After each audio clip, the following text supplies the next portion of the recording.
vraies voix Sud Radio, le mot du jour. Mais juste avant le mot du jour, avec Philippe David, pardon, mon petit Philippe, avec un mot magnifique que vous allez nous décliner, qui n'est pas très chaleureux. Mais qui est vraiment dans l'actualité. Chantage. Oui, le mot du jour est le mot chantage, puisque les chantages sont à la mode en ce moment, que ce soit à la mairie de Saint-Étienne, où le premier maire adjoint en est victime, ou encore à Corbeil-Essonnes, on en a parlé, où le centre hospitalier est victime d'un chantage par des hackers russophones. Pour le Larousse, le chantage est un délit consistant à extorquer à l'aide de menaces, des fonds, des valeurs, une signature d'un acte et l'action de brandir une menace pour obtenir de quelqu'un quelque chose qu'il refuse.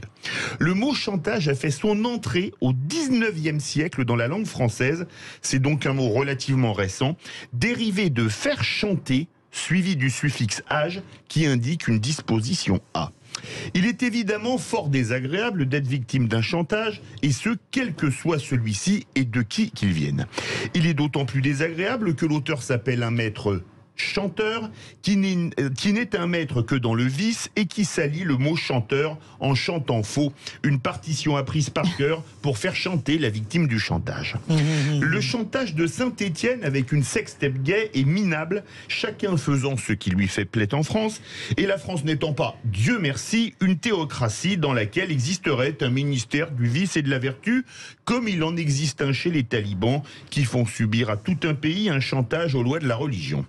Celui de Corbeil-Essonnes est d'une autre nature puisqu'il est commis par des hackers, qui d'ailleurs n'en ont pas, contre un établissement hospitalier.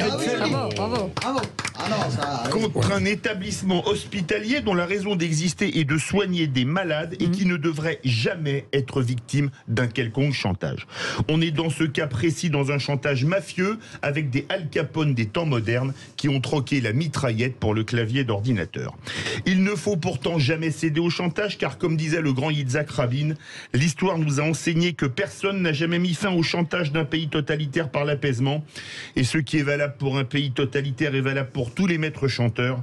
Alors ayons tous le courage de résister encore, toujours et partout à toute forme de chantage. Bravo. Vous avez noté que j'ai résisté à votre chantage. Ouais. Le chantage sur les bonbons Lavoisienne. J'ai pas voulu. Non, il n'y en a pas aujourd'hui. Non, il n'y en a pas aujourd'hui parce que j'ai refusé le chantage de Philippe David. Je vais en apporter. Il faut expliquer aux auditeurs qui ne comprennent pas que j'ai apporté un jour des bonbons Lavoisienne, dont Philippe Bilger est tombé foudroyeusement amoureux. Voilà. Ah, c'est joli, foudroyeusement. Ah, oui, on invente des mots ici maintenant. Exactement. C'est son côté Ségolène Royal. La vaginitude, tu sais maintenant.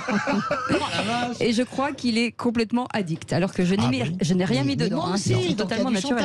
Voilà, c'est ça. Si tu veux des Lavoisiennes, il faut que tu viennes un peu avant.